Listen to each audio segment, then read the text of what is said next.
Bueno, Álvaro, ¿cómo estás pues? Eh, yo sé que nos toca repetir esta entrevista, ya la hemos hecho dos veces el día de hoy, debido a unos problemas técnicos que pues tuvimos.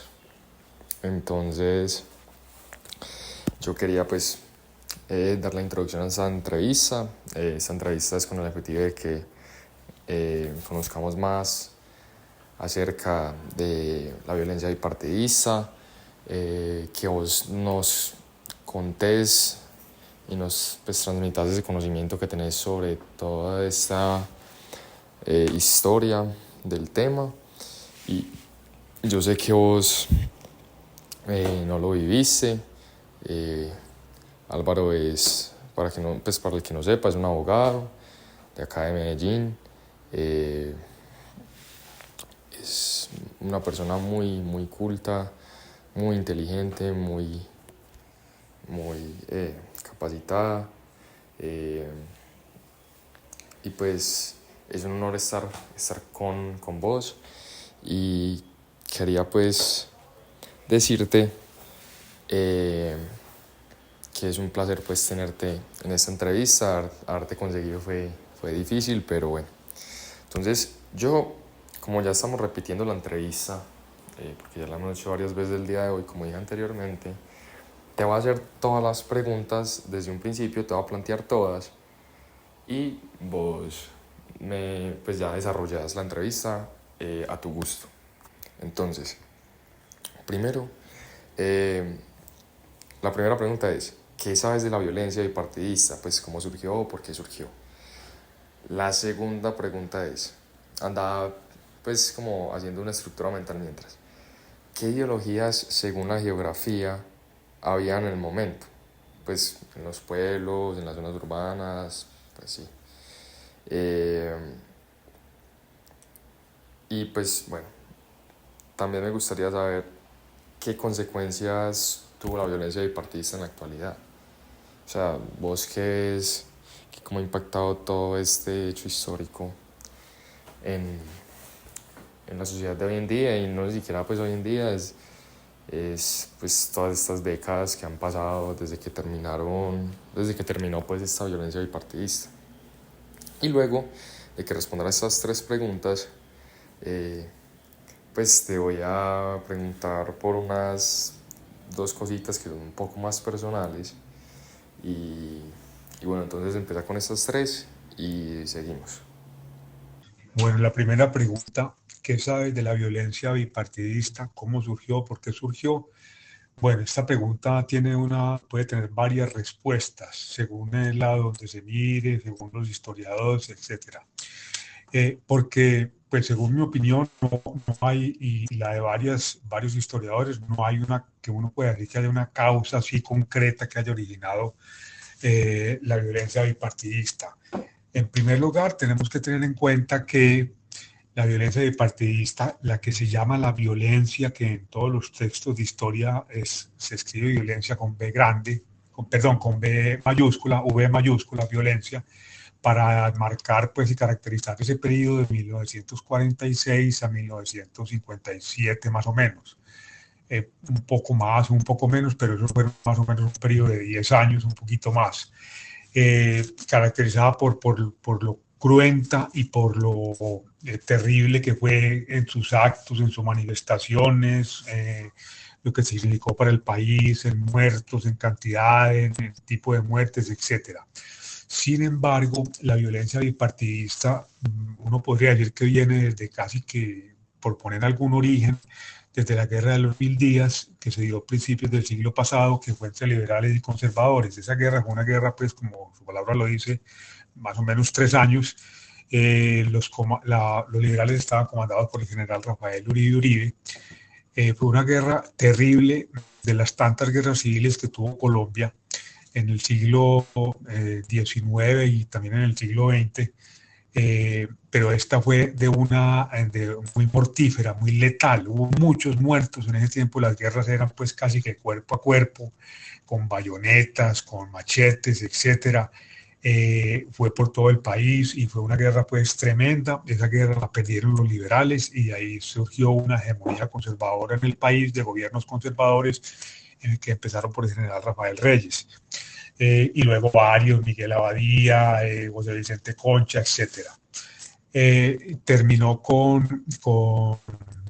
bueno, terminó como en los 1930 y pico, cuando llegó al gobierno liberal, aunque se decía que era pues de centro, digámoslo así, estaba entre los dos partidos, que era Enrique Olaya Herrera, que gobernó durante 4 años. Después llegó López Pumarejo, liberal, y empezó una hegemonía liberal de 3 periodos liberales. Todas estas tensiones, ¿qué sucedía en el país? El país era un país que se debatía entre un país muy colonial todavía, muy religioso, muy católico. La iglesia tuvo mucho que ver ahí, la iglesia católica, el establecimiento, pues iglesia católica, porque tomó partido pues por los conservadores. El país se fue entonces pues volviendo bipartidista a finales del siglo XIX y ya pues la gente era liberal o conservadora, no había pues términos medios y en realidad es una lucha que uno diría que fue por el poder del Estado, pero también por las tierras. En realidad el país era muy colonial, muy feudal, había grandes extensiones de tierra, bueno, todavía las hay, pero en ese tiempo más, casi todas en manos pues, de grandes potentados que se fueron convirtiendo en conservadores, ¿cierto? O ya lo eran o se fueron convirtiendo porque era la doctrina política que más les favorecía conservar pues, los privilegios que tenían. Pero paralelamente una cantidad de campesinos desposeídos, sin tierras, eran aparceros, tenían que alquilar tierras, etcétera.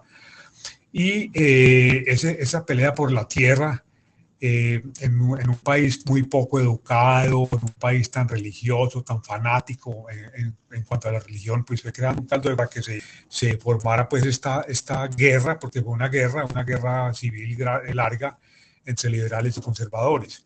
Y a lo último, eso ya no tenía ideología. O sea, si bien es cierto, los conservadores profesaban pues la religión católica, un fanatismo extremo, eh, más que todo pues eran jefes potentados, pero aún así había muchos campesinos, porque también ahora te hablo de la región, las regiones iban conservando, iban adquiriendo un color político, a veces por el tema de las tierras, a veces porque determinados gobernantes pues se centraban ahí, o jefes de cualquier partido pues tenían el origen en esas tierras y iban tomando pues ese cariz liberal o conservador. Eso pasaba por pueblos que eran liberales y conservadores, departamentos más liberales que conservadores y así, por todo el país.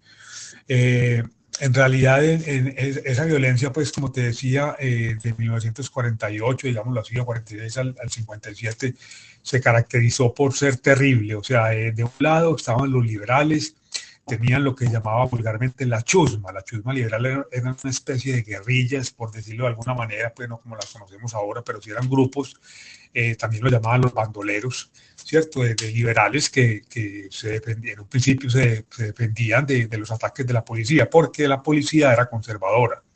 Los gobiernos en ese tiempo eran conservadores y la policía era conservadora, le decían los chulavitas. Entonces, por un lado estaban los liberales, que les decían la chusma, o también les decían los cachiporros. Y por otro lado estaban los chulavitas, que era la policía del Estado conservadora, y también un grupo conservador muy terrible que le decían los pájaros. Los pájaros eran como una especie de, digámoslo así en los términos de ahora, de grupos paramilitares de la policía, eran civiles. La mejor caracterización de un pájaro que se ha dado en la literatura está en el libro Cóndores no entierran todos los días, que es la historia de Álvarez Gardiazabal. Cóndores no entierran todos los días es la historia de León María Lozano, el cóndor, que era de Tuluá, el Valle del Cauca, el norte del Valle del Cauca, que se convirtió en un jefe liberal importantísimo. Él acumuló tierras, acumuló poder, pero era muy sanguinario, como lo eran también los del otro bando, ¿cierto? Era terrible, había masacres, había desplazamientos, el que simplemente a la gente por ser liberal simplemente la mataban, así de sencillo, o la expulsaban de su tierra.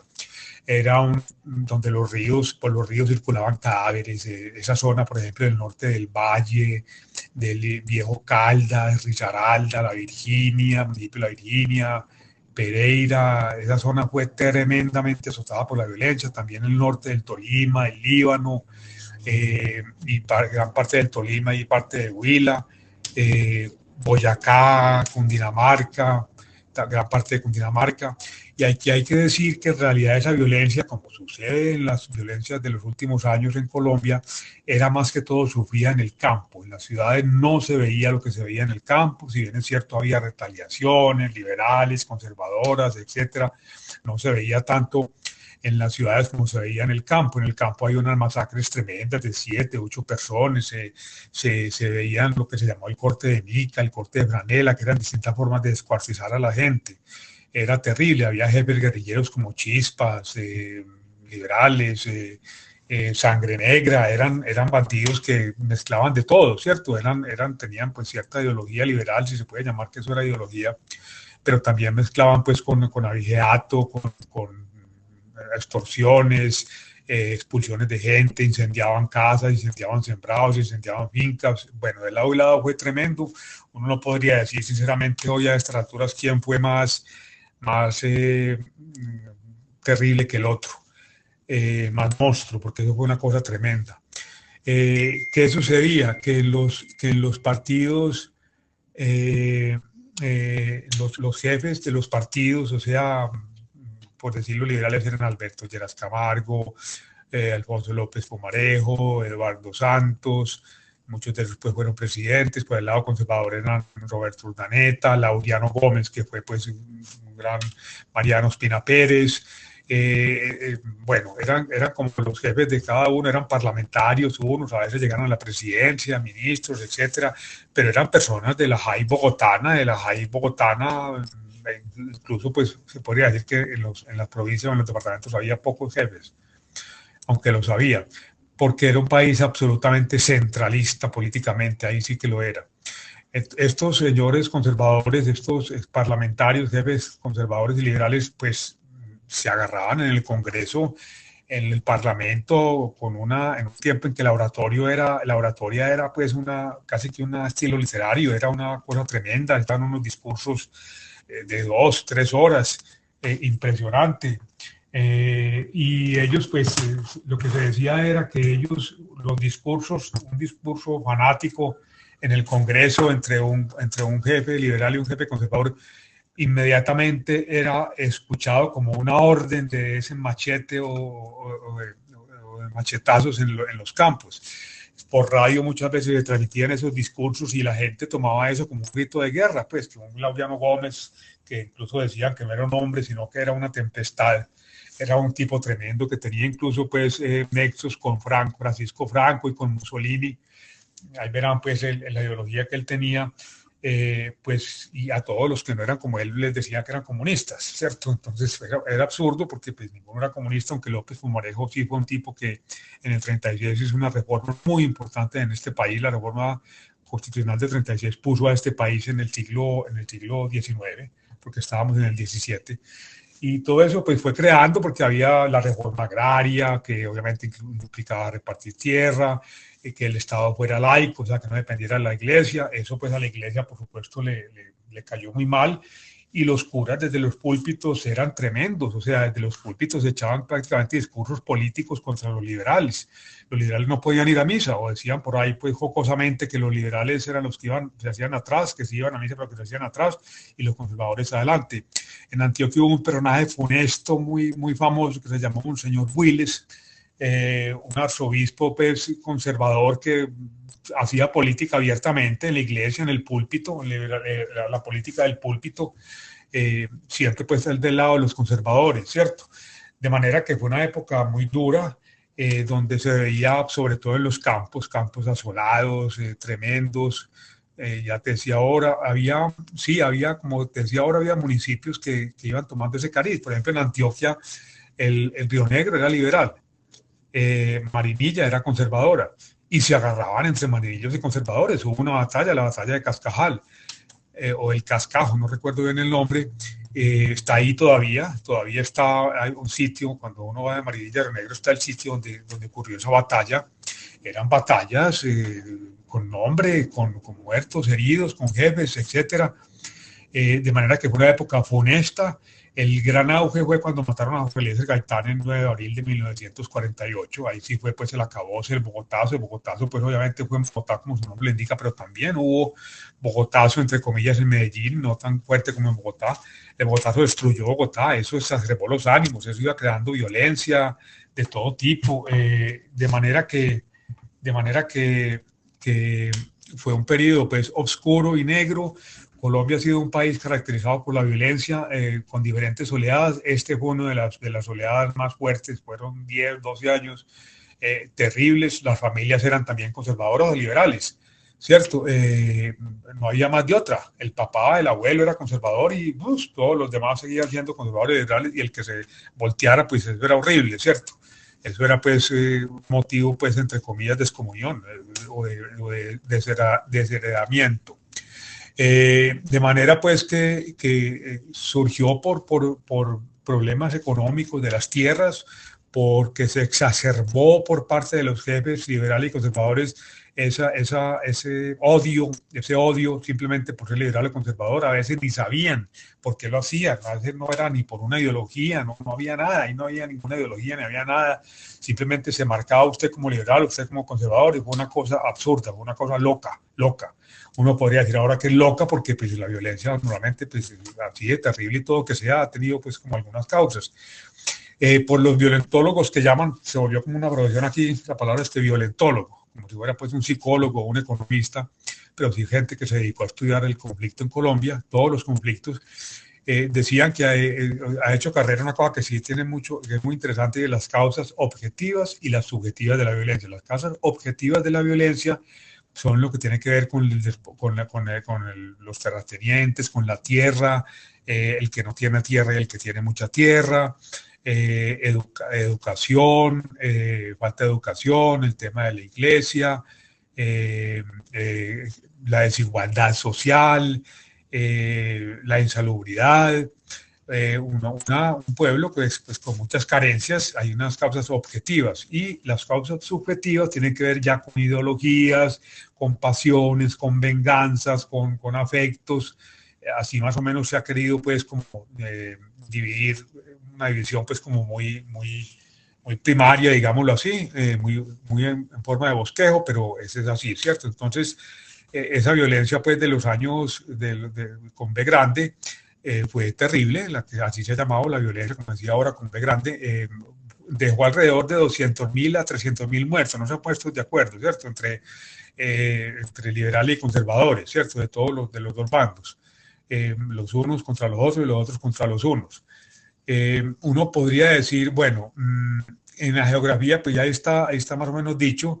Según la geografía, se podría decir que había zonas conservadoras y liberales. Perdón, yo ahora dije violencia con B grande, no, es violencia sí con B pequeña, pero hablo es con B mayúscula. Violencia, la violencia. Así se denomina ese periodo, esa época. Entonces las zonas liberales eran, pues uno podría decir que lo rural era más conservador que lo urbano.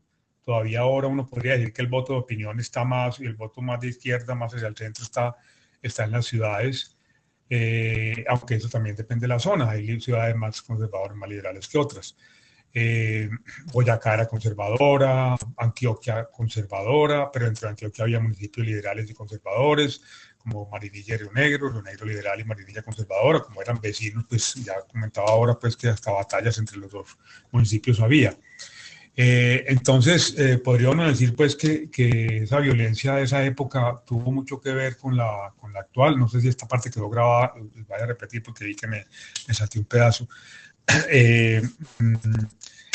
Esa violencia, cuando llegó Rojas Pinilla, pues ellos se juntaron y dijeron, bueno, la mitad para ustedes de puestos para mí, la mitad de puestos para ustedes. Sin embargo, ese Frente Nacional, que así se llamó ese pacto, donde hubo una paz entre liberales y conservadores, generó otra violencia, porque pues era solamente entre liberales y conservadores, y si bien la mayoría de la gente aquí era liberal y conservadora, había gente que no lo era, o que iban surgiendo con otra ideología.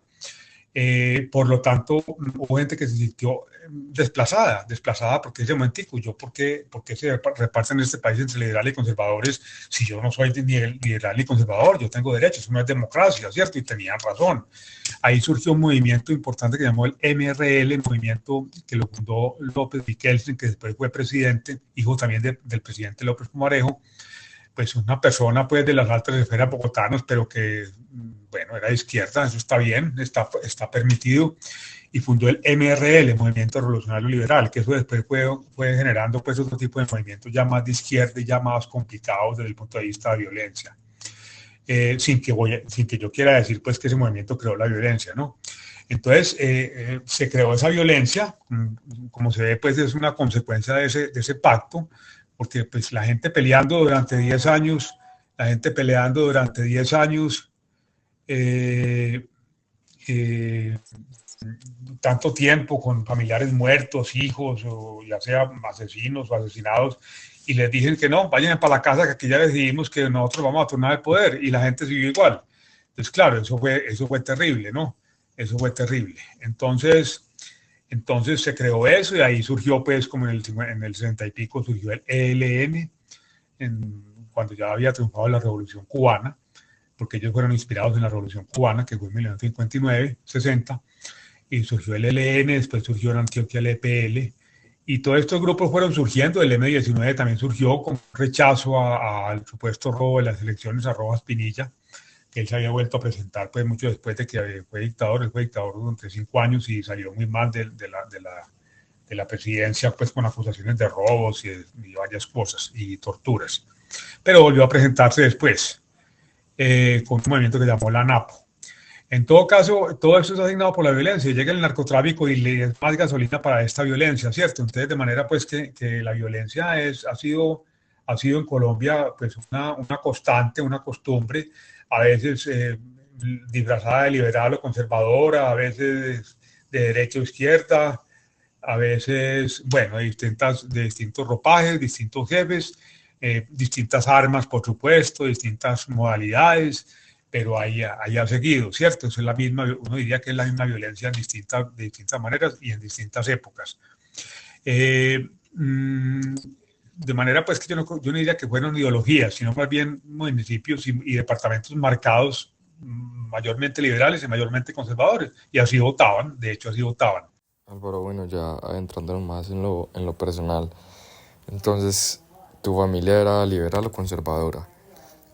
Y otra preguntita, ¿vos conoces a alguien que haya pues sufrido de violencia bipartidista, pues un familiar, un amigo, un conocido? Me gustaría pues que nos contaras. Entonces sí, mi familia era liberal por eso. Sí, sí, yo pensaría que si mi madre no hubieran sido conservadores, yo creo que hubieran sido conservadores, yo creo que yo hubiera sido liberal, creo, pero yo no puedo decirlo, porque tuve esa formación liberal. Además de que ellos eran liberales, yo tuve la fortuna de tener formación liberal, ¿cierto? Entonces eso es distinto. Había veces en que eso no se daba así, simplemente usted es así y mis hijos es así, y mi hijo es así, punto. Y hay de una hija que se casara con liberal, con un conservador, pues eso era un lío tremendo pues en ciertas familias. A ver, yo sobre quien haya conocido, pues yo conozco todo esto porque he leído mucho, hay muchas novelas muy interesantes, El Cristo de Espaldas, Caballero Calderón, pues un gran narrador de la violencia, hay muchos libros que narran eso. Hay dos libros, un libro espectacular que se llama La violencia en Colombia, de Eduardo Umaña, Eduardo Falsborda, y no me acuerdo, que un obispo Caicedo, donde retratan todo ese periodo de la violencia de manera descarnada, espeluznante, pero muy real. Eh, Mi abuelo, que sí me acuerdo que mi abuelo contaba, mi abuelo era liberal de Río Negro, y mi abuelo contaba que él estuvo preso unos meses, unas semanas, porque era liberal, iba a hacer un mandado, no sé qué cosa, en unas fincas del papá de él, y lo tuvieron preso por ser liberal. No, pues por fortuna pues no pasó a mayores, pero hay muchas historias pues, y la historia lo dice pues así, de que fue una cosa muy cruenta. Eh, bueno, sobre las consecuencias que tuvo la violencia, pues ya las pude comentar. Yo creo que siguen viviendo ese espíritu de pasiones tan exacerbadas que tenemos aquí en este país, donde todo tiene que ser negro, todo tiene que ser blanco, todo es rojo, rojo, azul, azul. Sobre este tema de los liberales y los conservadores hay una anécdota muy interesante que cuenta García Márquez en Cien años de soledad, que muestra, que la voy a relatar porque muestra lo absurdo que era esto. El pueblo Macondo tenía un color muy extraño entre rojo y azul y rosado, porque cuando llegaba un alcalde liberal mandaba pintar todas las casas de rojo, y cuando nombraban un alcalde conservador mandaba pintar todas las casas de azul. Entonces los otros no terminaban siendo ni azul ni rojo, sino que era un color todo raro. Eso es un retrato pues como caricaturesco de lo que fue esto, una violencia absurda. La gente no sabía por qué se mataba muchas veces, simplemente usted es liberal y lo voy a matar, o se vaya aquí de este pueblo, etcétera. Bueno, más o menos eso es como lo que yo espero haber reunido con eso, pues las preguntas, y si hay alguna, pues con mucho gusto me comenta. Álvaro, y también me contaste que había un familiar lejano hace mucho tiempo que había sufrido también de la violencia bipartidista, ¿no? No es en el tramo de los 40 y los 50, creo que me habías contado, es mucho más viejo, pero pues también de alguna manera sufrió de la violencia, ¿no? Bueno, sobre familiares me faltaba comentar uno, lo que pasa es que ya es muy lejano. El general Rafael Uribe Uribe era pariente mío, era primo de mi bisabuelo, primo hermano de mi bisabuelo. Eh, Fue el general que comandó los ejércitos liberales en la Guerra de los Mil Días, 1899, 1890 y, bueno, a principios del siglo pasado. Él comandó esa guerra, la perdió, y yo hasta tengo una carta muy linda de él. Me escribió en una de esas batallas, en un descanso de esas batallas, a Rafael Uribe Uribe, que así se llamaba. Él era natural de Valparaíso, Antioquia, pero su familia era de Río Negro. Él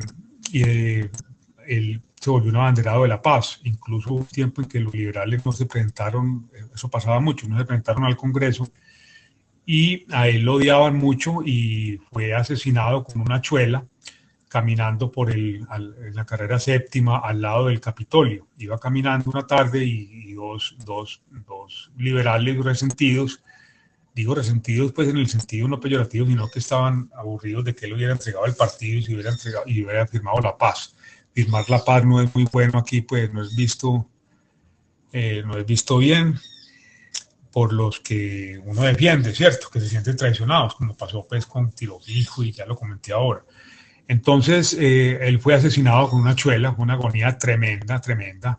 Era un jefe liberal pues muy importante, y pues yo tengo eso muy fresco porque pues viene contado por familia, además de que él fue pues, un baluarte liberal. Él tenía un libro muy interesante que se llamó De cómo el liberalismo no es pecado. Imagínense, ese libro fue prohibido por la iglesia, pero es que para los curas, ahora hablaba de la influencia de la iglesia en los conservadores, la iglesia era conservadora, y había curas que decían que los liberales se iban a condenar, así lo decían en la misa, en la iglesia, el domingo, que se iban a condenar porque le hacían culto al diablo, había chismes, cosas, además había fake news en ese tiempo también. Lo que pasa es que no había la manera tecnológica en cómo se difunden. Cómo el liberalismo no es pecado. Eso era muy diciente, había que escribir un libro para decirle a la gente que podía ser liberal sin que fuera pecado.